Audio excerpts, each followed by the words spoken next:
lama orang tahu, cuman pas dinyatakan ini prasasti itu kalau nggak salah tahun 2017-an atau 18-an gitu. Terbuat dari batu putih teman-teman. Dan sayangnya aksara Jawa kuno yang terpahat di batu ini itu sudah aus teman-teman. Cuman kalau beberapa warga sekitar sini ya ada nemui bahwasanya di sini itu ada kakek lah, sosok kakek tua yang memang bener-bener kadang juga nyapu gitu loh, karena di situ juga sediakan sapu, kadang padahal nggak ada orang, tiba-tiba malam itu bunyi-bunyi sendiri gitu.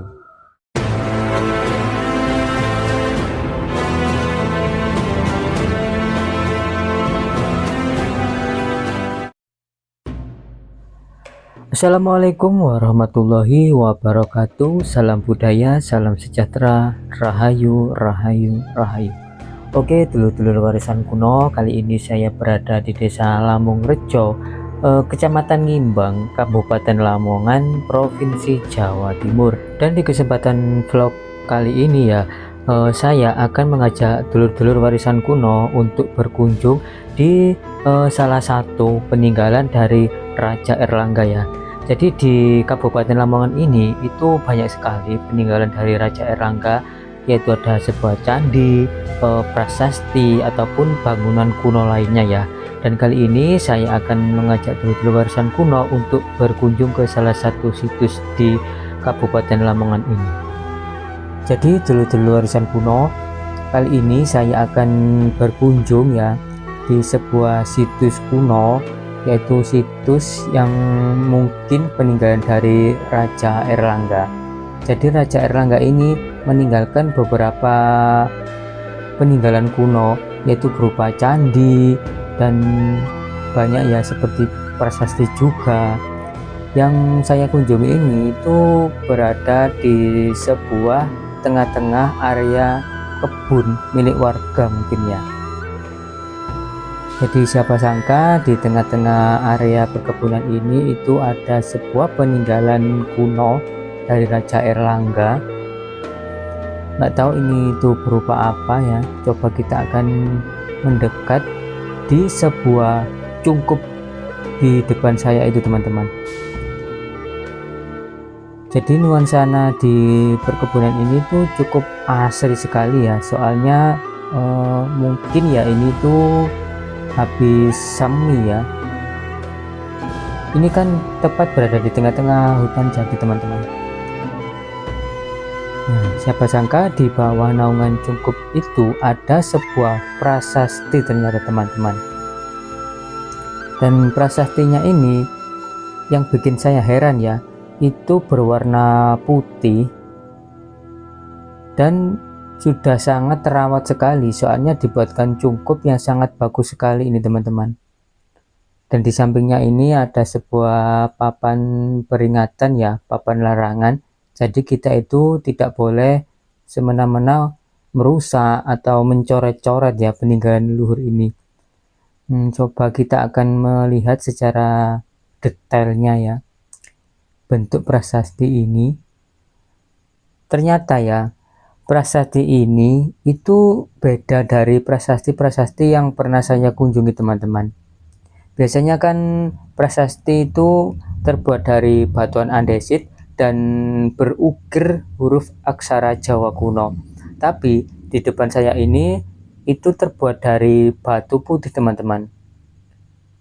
Dan sayangnya aksara Jawa kuno yang terpahat di batu ini itu sudah aus teman-teman.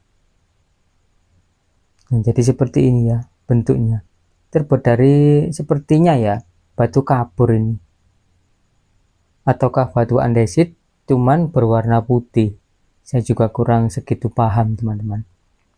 Dan sayangnya bentuk dari prasasti ini tuh sudah tidak rata ya, sudah ada lubang-lubangnya ini teman-teman. Mungkin usia dari batu prasasti ini mungkin sangat lampau sekali, sehingga tulisan aksara Jawa kuno yang terpahat di batu ini tuh sudah aus, hanya meninggalkan sedikit coretan saja teman-teman dari aksara Jawa kuno ini. Jadi sangat disayangkan ya, saya tidak bisa melihat secara detail tulisan aksara Jawa kuno ini. Terbuat dari batu putih ya, seperti batu kumbung atau apa. Dan coba ya, kita akan berbincang-bincang sedikit tentang batu prasasti ini bersama rekan kita pegiat sejarah juga ya. Terkait prasasti ini Mas, itu ditemukannya itu pada tahun berapa Mas? Kalau nggak salah ya, ini sebenarnya warga sini sebenarnya sudah tahu bahwasanya ada batu seperti ini itu dulunya berada di pinggir sungai ya, Sungai Lamung sebelah ini kan Sungeng. Nah, mereka itu nggak tahu ya, mereka nggak tahu kalau ini sebuah prasasti dan ada komunitas lah, itu Laskar Erlangga, komunitas Jejak Erlangga, karena Jejak Erlangga di Lamongan Selatan ini banyak sekali ya, sebuah prasasti-prasasti banyak sekali yang ditemukan. Salah satunya juga ada candi di Candi Pataan, dan salah satunya juga prasasti Merumbun ini. Nah, jadi ditemukannya itu sudah lama sebenarnya, sudah ada sudah lama orang tahu, cuman pas dinyatakan ini prasasti itu kalau nggak salah tahun 2017-an atau 18-an gitu, sekitar tahun ya. Iya, mengerti kalau ini benar-benar prasasti peninggalan Raja Erlangga. Jadi seperti itu. Berarti mulanya memang warga menduga hanya batu biasa. Ini orang bilang itu biasanya watu apa? Watu tulis ya, batu tulis.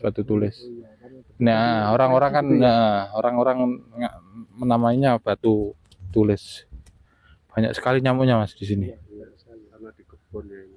Terus sungainya itu memang berada di samping. Iya, samping. Jadi itu sungai. Itu namanya Sungai Lamung kalau nggak salah ini.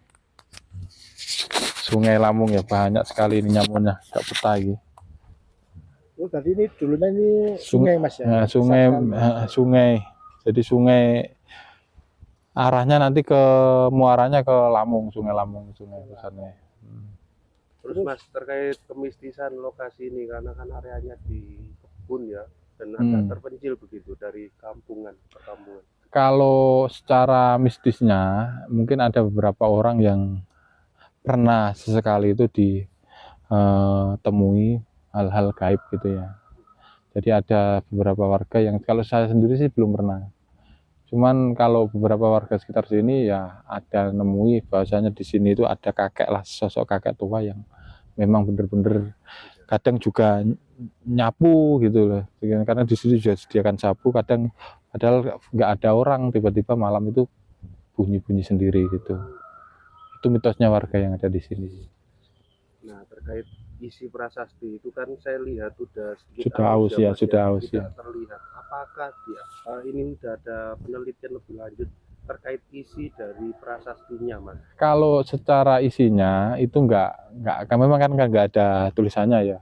Tapi kalau memang rata-rata yang ada di Lamongan Selatan ini prasasti Kamerdikan. Jadi ada prasasti Kamerdikan ini kan prasasti yang diberikan oleh masyarakat setempat, jasa masyarakat setempat pada saat itu oleh raja, nggak tahu jasanya apa ya.